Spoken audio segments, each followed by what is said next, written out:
নমস্কার, শুভ সন্ধ্যা। বসুধার কথায় আপনাদের স্বাগত। নানা কারণে অনেক দিন আপনাদের কাছে আসা হয়নি, চেষ্টা করেছি, পারিনি, তার জন্য ক্ষমা প্রার্থী। আশা করি সেই ক্ষমাটুকু আপনাদের কাছ থেকে আমি পেতে পারি। তো আর সময় ব্যয় না করে আজকে ঠাকুরের কথামৃতের নবম পরিচ্ছেদ নিয়ে আপনাদের সামনে হাজির হয়েছি। সমাধি মন্দিরে শ্রীরামকৃষ্ণ অহর্নিশ সমাধিস্থ। দিন রাত কোথা দিয়া যাইতেছে, কেবল ভক্তদের সঙ্গে এক একবার ঈশ্বরীয় কথা কীর্তন করেন। 3-4টার সময় মাস্টার দেখিলেন ঠাকুর ছোট তক্তপোষে বসিয়া আছেন ভাবাবিষ্ট। কিয়ৎক্ষণ পরে মার সঙ্গে কথা কহিতেছেন। মার সঙ্গে কথা কহিতে কহিতে একবার বলিলেন, মা, ওকে এক কলা দিলি কেন? ঠাকুর নিস্তব্ধ হইয়া রহিলেন। আবার বলিতেছেন, মা, বুঝেছি, এক কলাতেই যথেষ্ট হবে, এক কলাতেই তোর কাজ হবে, জীবশিক্ষা হবে। ঠাকুর কি সাঙ্গপাঙ্গদের ভিতরে এই রূপে শক্তি সঞ্চার করিতেছেন? এসব কি আয়োজন হইতেছে যে পরে তাহারা জীবশিক্ষা দেবেন? মাস্টার ছাড়া ঘরে রাখালও বসে আছেন। ঠাকুর এখনও আবিষ্ট। রাখালকে বলিতেছেন, তুই রাগ করেছিলি? তোকে রাগালুম কেন? এর মানে আছে, ঔষধ ঠিক পড়বে বলে। পিলে মুখ তুললে পর মনসার পাতাটাতা দিতে হয়। কিয়ৎক্ষণ পরে বলিতেছেন, হাজরাকে দেখলাম শুষ্ক কাঠ, তবে এখানে থাকে কেন?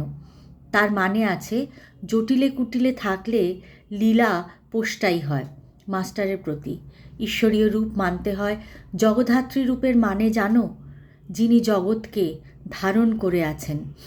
তিনি না ধরলে, তিনি না পালন করলে জগৎ পড়ে যায়, নষ্ট হয়ে যায়। মনকরিকে যে বশ করতে পারে তারই হৃদয়ে জগদ্ধাত্রী উদয় হন। মন মত্ত করি শ্রীরামকৃষ্ণ সিংহবাহিনী সিংহ, তাই হাতিকে জব্দ করে রয়েছে। সন্ধ্যার পর ঠাকুরবাড়িতে আরতি হইতেছে। সন্ধ্যা সমাগমে ঠাকুর শ্রীরামকৃষ্ণ নিজের ঘরে ঠাকুরদের নাম করিতেছেন।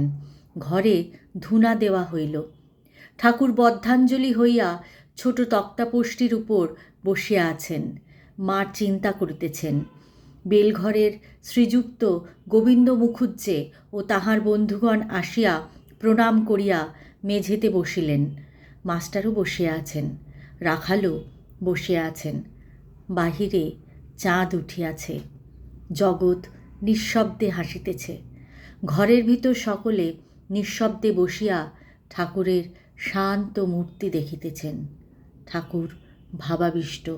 কিয়ৎক্ষণ পরে কথা কহিলেন, এখনও ভাবাবস্থা। শ্রীরামকৃষ্ণ ভাবস্থ। বলো, তোমাদের যা সংশয় আমি সব বলছি। গোবিন্দ অন্যান্য ভক্তরা ভাবিতে লাগিলেন। গোবিন্দ, আগে শ্যামা এরূপটি হলো কেন? শ্রীরামকৃষ্ণ, সে দূর বলে, কাছে গেলে কোনো রঙই নাই। দিঘির জল দূর থেকে কালো দেখায়, কাছে গিয়ে হাতে করে তোলো, কোনো রং নাই।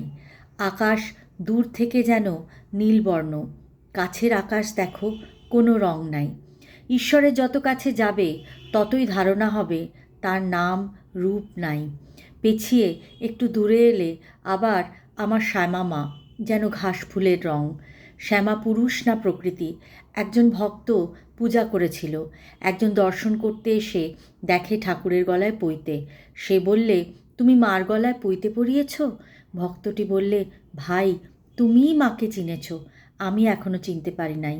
তিনি পুরুষ কি প্রকৃতি, তাই পৈতে পরিয়েছি। যিনি শ্যামা তিনিই ব্রহ্ম, যাঁরই রূপ তিনিই অরূপ, তিনিই সগুণ, তিনিই নির্গুণ। ব্রহ্ম শক্তি, শক্তি ব্রহ্ম, অবেহেদ, সচ্চিদানন্দময় এবং সচ্চিদানন্দময়ী। আজ এই পর্যন্তই থাক। পরে আবার দেখা হবে কোনো না কোনো ঠাকুরের কথা নিয়ে বা অন্য কোনো ভালো কথা নিয়ে। সবাই ভালো থাকবেন, ভালো রাখবেন সবাইকে, নিজেকে ভালোবাসবেন আর নিজের প্রতি অনেস্ট থাকবেন। শীতের সময় সবাই সতর্ক থাকবেন, একটু নিজের খেয়াল রাখবেন। আর খুব খারাপ সময়ের মধ্যে দিয়ে যাচ্ছি আমরা নানা কারণে, সেটা প্রাকৃতিক বিপর্যয় হোক, রাজনৈতিক বিপর্যয় হোক। আমাদের শান্ত থাকার অভ্যেস করতে হবে, সব কিছুর মধ্যেও স্থির থাকতে হবে। আর সেই নিষ্ঠা, এই ঘোরতর সংকটের একমাত্র রাস্তা হচ্ছে সেই নিষ্ঠা। তো সেই নিষ্ঠাকে আমাদের ধরে রাখতে হবে। ধন্যবাদ। সর্বে ভবন্তু সুখিনা, সর্বে সন্তু নিরাময়া, সর্বে ভদ্রাণি পশ্যন্তু, মা কশ্চিৎ দুঃখভাগ্ ভবেৎ। শুভরাত্রি।